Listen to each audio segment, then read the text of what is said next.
علی صاحب قطع کلامی کی معذرت، آپ کہہ رہے ہیں کہ حکومت اگر سنجیدہ ہے تو وہ صرف ایسے ہی ہوا میں بات نہ کرے، عملی اقدامات کا مظاہرہ کرے. ان عملی اقدامات سے ہم کیا سمجھیں؟ کیونکہ جو بھی گفتگو ہو رہی ہے یہ گفتگو سے پہلے ایک پری ڈیڈ لاک نظر آ رہا ہے نا. آپ لوگ کہہ رہے ہیں کہ اگر ایسا ہوگا تو ہم بات کریں گے، حکومت کہہ رہی نہیں ہم سے بات کریں. تو وہ کیا عملی اقدامات ہیں جو پی ٹی آئی ہوتی ہوئی دیکھنا چاہ رہی جس کے بعد پھر وہ مذاکرات میں بیٹھے گی؟ دیکھیے، جب حکومت کی طرف سے پہلی بار مذاکرات کی بات ہوئی تو عمران خان صاحب نے جیل سے کمیٹی بنا دی. اب آج اجلاس ہے، اگر حکومت سنجیدہ ہے تو وزیر اعظم شہباز شریف، جن کی وزارت عظمیٰ پہ بھی ہمیں اعتراض ہے کہ ان کا مینڈیٹ جیلی، لیکن انہیں چیزوں کو تو مذاکرات ہوں گے نا، انہیں پہ تو مذاکرات ہوں گے. تو حکومت آج ہاؤس میں اعلان کر دے، اپنی کمیٹی کا اعلان کر دے. اچھا، یہ ہماری کمیٹی ہے، مذاکراتی ٹیم ہے جس نے انگیج کرنا ہے. شیٹ تو قدم تو حکومت اٹھائے گی نا، اپوزیشن پہ جا کے نہیں کہتی کہ کیا عوام سے مذاکرات کرو. حکومت نے اگر معاملات حل کرنے ہیں، آج پارلیمنٹ میں شہباز شریف آئیں، بات کریں. اس کے بعد اگر ہماری طرف سے مثبت جواب نہیں آتا پھر آپ سب کی نہیں ہے، بالکل ہماری طرف اٹھنی چاہیے. لیکن حکومت بھی عملی جو ہے وہ اقدامات تو نہیں اٹھا رہی، صرف بیانات پہ جو ہے وہ اتفاق کیا جا رہا ہے.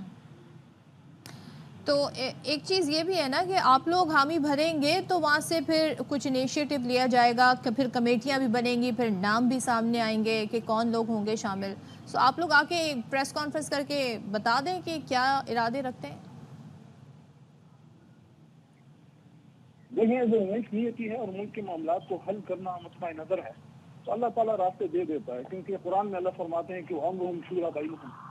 مفہوم اس کا یہ ہے کہ جب مسلمانوں کے بیچ کوئی مسئلہ پیدا ہوتا ہے تو یہ لوگ بیٹھ کے شورا کرتے ہیں. اسی لیے پارلیمنٹ بنا ہے. یہ جو آپ کا اور سب کا کروڑوں روپے آج کے اجلاس پہ لگے گا، یہ لڑائی کے لیے تو صرف نہیں، یہاں سے مسائل کا حل نکالیں.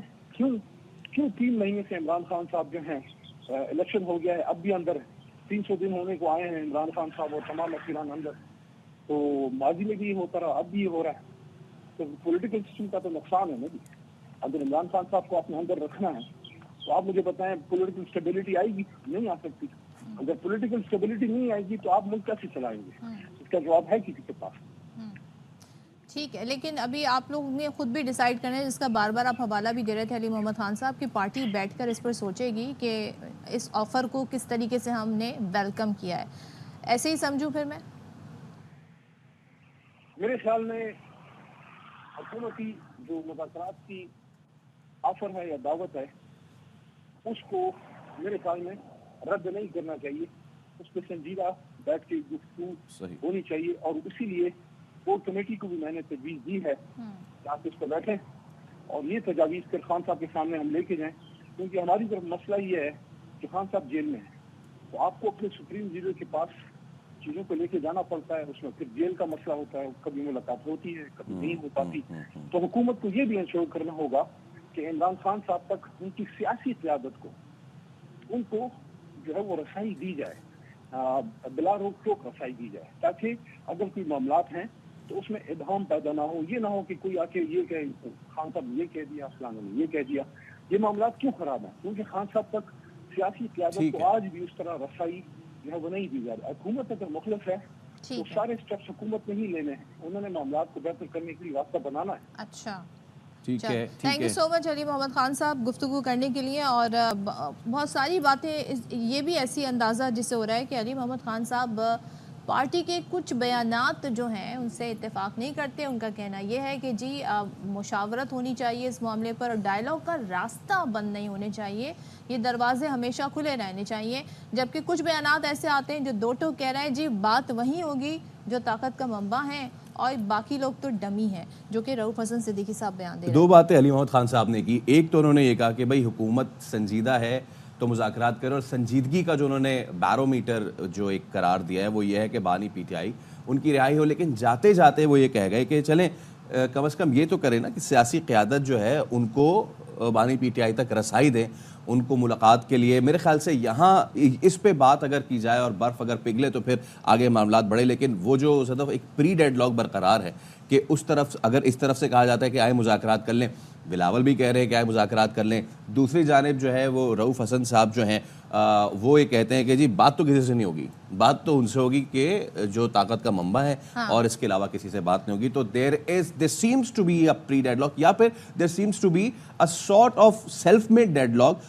کوئی چاہ رہا ہے کہ مذاکرات ہوں within the PTI. اور یہ بھی ہے کہ جو حکومتی حلقوں سے بات آ رہی ہے, رانا ثناء اللہ صاحب نے گو کہ ان سے بڑے جو سوالات پوچھے گئے جس میں انہوں نے کہا کہ ہاں تمام آپشنز پہ غور ہو سکتا ہے, اس میں ایک بات یہ بھی تھی کہ کوئی شرط نہیں رکھی جائے گی, کوئی ایسی کنڈیشنز نہیں رکھی جائیں گی. حکومت بھی اس بات پر آمادہ ہے کہ ہم بات کریں گے, لیکن پہلے سے آپ یہ کہیں جی کہ میں نے اس پوائنٹ پر بات کرنی ہے, اس کے علاوہ بات نہیں کرنی.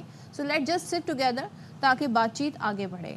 اچھا جی, اب یہ تمام تو صورتحال تو پولیٹیکل صورتحال میں ہم چل چاہ رہے رہی ہیں کہ نیئر حسین صاحب جو ہیں پیپلز پارٹی کے سینئر رہنما, ان سے بھی ہم بات کریں اور ان سے بھی جاننے کی کوشش کریں کہ کیونکہ وہ نیئر بخاری صاحب ہیں ہمارے ساتھ.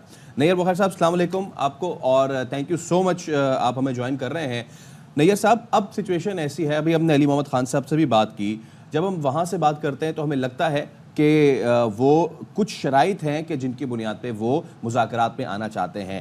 ان کی وہ شرائط شاید آپ تک بھی پہنچ چکی ہیں, نہیں تو میں آپ کو بتا دیں. وہ کہتے ہیں کہ بانی پی ٹی آئی کی رہائی ہوگی تو ہم سمجھیں گے کہ حکومت سنجیدہ ہے مذاکرات کے لیے, اور ہمارا مینڈیٹ واپس کیا. ہاں, تو اس پہ آپ کیا رسپونڈ کریں گے سر؟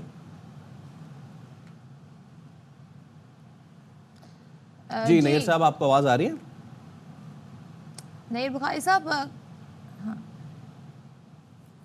نیئر بخاری صاحب سوال یہ ہے کہ ابھی ہماری علی محمد خان صاحب سے بات ہو رہی تھی, جو گرینڈ ڈائلاگ کی بات ہو رہی ہے اس پر, تو وہ یہ کہتے ہیں ڈائلاگ ہونے چاہیے, بالکل ہونے چاہیے, دروازے بند نہیں ہونے چاہیے, لیکن ہم یہ چاہتے ہیں کہ ہمارے جو رہنما ہیں, جو بانی ہیں, ان کی رہائی ممکن ہو سکے, دوسرے ہمارا مینڈیٹ بھی ہمیں واپس ملے. یہ ہمارے اصول ہیں. ایک طرح سے جو میں سمجھی وہ یہ کہہ رہے ہیں کہ ہم اس سے پیچھے نہیں ہٹیں گے. تو کیا ان کنڈیشنز پہ آپ تیار ہیں بات کرنے کے لیے؟ گزارش ہے کہ ڈائلاگس پہ پری کنڈیشنز نہیں ہوتی, اور پھر وہ ڈائلاگ آپ سمجھیں کہ ان کی تجویز ڈائلاگ نہ ہونے کی بات کر رہے ہیں, اور پھر ڈائلاگ صرف ٹاک شوز پہ نہیں ہے, اس کے لیے کنکریٹ ایفرٹس ہونے چاہیے فرام بوتھ سائڈس. ایون کل بھی چیئرمین بلاول بھٹو زرداری صاحب نے لاہور میں انہوں نے کہا کہ پالیٹکس اینیمیٹی میں نہیں ہونی چاہیے, سیاسی مخالفتیں ہوتی ہیں اور پولیٹیشنز کو بیٹھنا چاہیے. اور ہم تو پاکستان پیپلز پارٹی تو مثال دیتی ہے 1977 کی, جب بھٹو شہید نے پی این اے سے مذاکرات کیے. تو پولیٹیشنز نے ایشوز کو ریزالو کرنا ہے نا. عوام کیوں مینڈیٹ دیتی ہیں پولیٹیشنز کو؟ تاکہ وہ ان کو سرو کر سکیں, ان کے لیے ریلیف لا سکیں, ان کے لیے ایسا انوائرمنٹ ہو کہ وہاں پہ فری فیئر لائف اپنی گزار سکیں, بزنس کر سکیں, جابس کر سکیں. ایسے انوائرمنٹ کے لیے وہ اپنے نمائندے منتخب کرتے ہیں. اور نمائندے آپس میں جھگڑنا شروع کر دیں تو ان کرائسس سے ملک کو کون نکالے گا؟ سر وہ یہ بھی کہہ رہے ہیں کہ یہ ذمہ داری تمام پولیٹیشنز کی ہے. آپ صرف باتیں ہی نہیں ہونی چاہیے, جس کا اظہار آپ بھی کر رہے ہیں کہ ٹی وی پہ بیٹھ کے کوئی بات کہہ دی, اس کے لیے ہمیں ہوتا ہوا نظر آنا چاہیے, کوئی کمیٹی ہونی چاہیے, کچھ لوگ ہونے چاہیے جنہیں کام یہ ٹاسک اسائن کیا جائے. سو ایسا انیشیٹو تو ابھی تک ہم نے نہیں دیکھا, صرف رانا ثناء اللہ صاحب کی طرف سے اسٹیٹمنٹس ہی آئے اب تک. دیکھیں بارہا ان کے جتنے بھی لیڈرز ہیں انہوں نے کہا کہ عمران خان جیل سے پیغامات دیتا ہے کہ پیپلز پارٹی سے, پاکستان مسلم لیگ این سے اور ایم کیو ایم سے بات نہیں ہو سکتی. پھر کس سے بات کرنا چاہتے ہیں وہ؟ تو الوی صاحب تو کہہ بات کر لی. الوی صاحب نے تو کل کہہ دیا کہ میں پل کا کردار ادا کرنے کی الوی صاحب کہہ رہے ہیں ہی از اے فارمر پریزیڈنٹ, ہی از اے فارمر پریزیڈنٹ. پریزیڈنٹ زرداری صاحب نے جوائنٹ سیشن میں کیٹیگوریکلی کہا, بلاول صاحب کہتے ہیں, اور ہم بھی اپنے کولیشن پارٹنرز کو کہتے ہیں کہ جی مسائل کا حل ڈائلاگ میں ہے, گفت و شنید میں ہے. وہ کہہ رہے ہیں وہ انا کی قربانی دینے کو تیار ہیں بانی پی ٹی آئی. یہ عارف الوی صاحب کا بڑا اہم اسٹیٹمنٹ ہے کل کا. دیکھیں جی, نہیں انا کی قربانی کیا دینے, تو ابھی بات کریں, کیونکہ ان کا جو رویہ ہے, ایک ان کا لیڈر کچھ بیان دیتا ہے جب عمران خان کو مل کے آتا ہے جیل, دوسرا دے دیتا ہے. تو لیٹ دیم اناؤنس ان اے کمیٹی. اچھا آپ ان کا جیسے کہ جی ہمارے یہ لوگ ہوں گے, if they are serious they should announce it کہ جناب ہم اختیار دیتے ہیں فلاں فلاں ممبرز کمیٹی. آپ کو میں بتاؤں کہ جو مئی اور جون 2022 میں جو مذاکرات ہوئے تھے اور جو ٹیم پرویز خٹک اور یہ اسد عمر وغیرہ آئے تھے مذاکرات کرنے سیاسی جماعتوں کے ساتھ, طے ہو گیا تھا کہ جولائی میں ڈیزالو کرتے ہیں. اور جب وہ گئے واپس عمران خان کے پاس, اس نے کہا نہیں, I don't agree to it. تو یہ بااختیار کمیٹی بنائے نا, جو کمٹمنٹ کرے, جو ڈیسائیڈ کرے گورنمنٹ کے ساتھ, پھر اس کو آنر بھی تو کریں عمران خان. اچھا, لیکن نیت صاحب وہ یہ بھی کہتے ہیں, علی محمد خان صاحب یہ بھی کہتے ہیں کہ جی ہمارا ایک یہ بھی تو مطالبہ ہے نا کہ جو ہماری سیاسی قیادت ہے اس کو رسائی دیں, کچھ کو دے رہے ہیں کچھ کو نہیں دے رہے, اس وجہ سے معاملات گول مٹھا ہو رہے ہیں, کوئی آ رہا ہے کوئی بات کر رہا ہے, کوئی آ رہا ہے کوئی بات کر رہا ہے. ایٹ لیسٹ آپ یہ پہلا اسٹیپ کریں تو پھر معاملات آگے بڑھیں, پھر ہو سکتا ہے بااختیار کمیٹی بن جائے جس کا ورڈکٹ سب کو قابل قبول ہو within the P T I ranks. دیکھیں جی, عمران خان وہ ہی کیپس آن چینجنگ کہ کون کون لوگ مجھے مل سکتے ہیں. اچھا, ایک دن پی ایس سی کے چیئرمین کا ایک اناؤنس کرتے ہیں, دوسرے دن دوسرا کرتے ہیں, تیسرے دن تیسرا کرتے ہیں. یہ آپ کے سامنے ہے ان کا کنڈکٹ. ٹیلم وہ کمیٹی اناؤنس کرے کہ یہ ہمارے لوگ ہمیں اختیار دیتے ہیں ان کو نیگوشیٹ کرنے کے لیے. ہم پرپوز کریں گے اپنی جماعت کو, اور ہماری جماعت اپنے کولیشن پارٹنر کو پرپوز کرے گی کہ آپ بھی کمیٹی بنائیں اور جو گفت و شنید کریں. لیکن اس پہ سیریس اس کو ایشوز کو لیں اور سیریس پولیٹیکل پرسنالٹیز ہیں وہ آ کے بیٹھیں.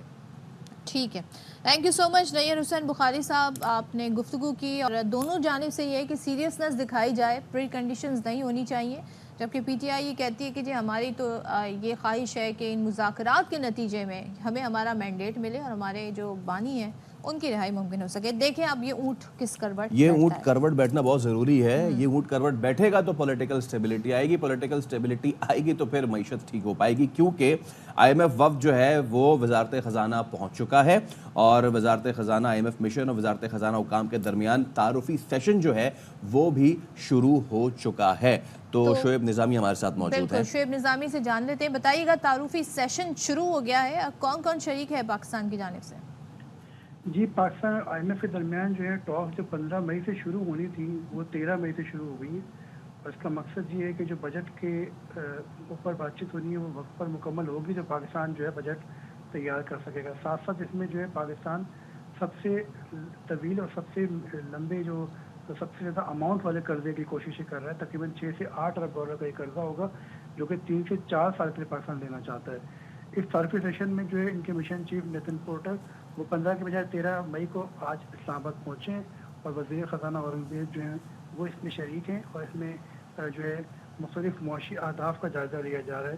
جو اب تک کی کارکردگی ہے رواں مالی سال تقریباً 10 مہینوں کی معاشی کارکردگی, اس میں مہنگائی سے متعلق, خساروں سے متعلق, قرضوں سے متعلق, ترقیاتی اخراجات سے متعلق, جو غیر ترقیاتی اخراجات ہیں ان سے متعلق, اور جو اہداف دیے گئے تھے جس میں پینشن کی ریفارم ہونی ہے, اسی طرح جو ہے وہ توانائی کی ریفارم ہونی ہے, ٹیکس کی ریفارم ہونی ہے, ان پر بات چیت ہو رہی ہے. یہ بات چیت جو باقاعدہ مذاکرات کی شکل اختیار کرے گی یہ آگے 10 دن تک جاری رہے گی. جی, بہت شکریہ آپ کا شعیب نظامی. اور ہم دیگر ٹاپکس کی جانب بھی بڑھیں گے, لیکن ابھی پروگرام میں وقت ہو گیا ایک بریک کا, سو اسٹے ود اس.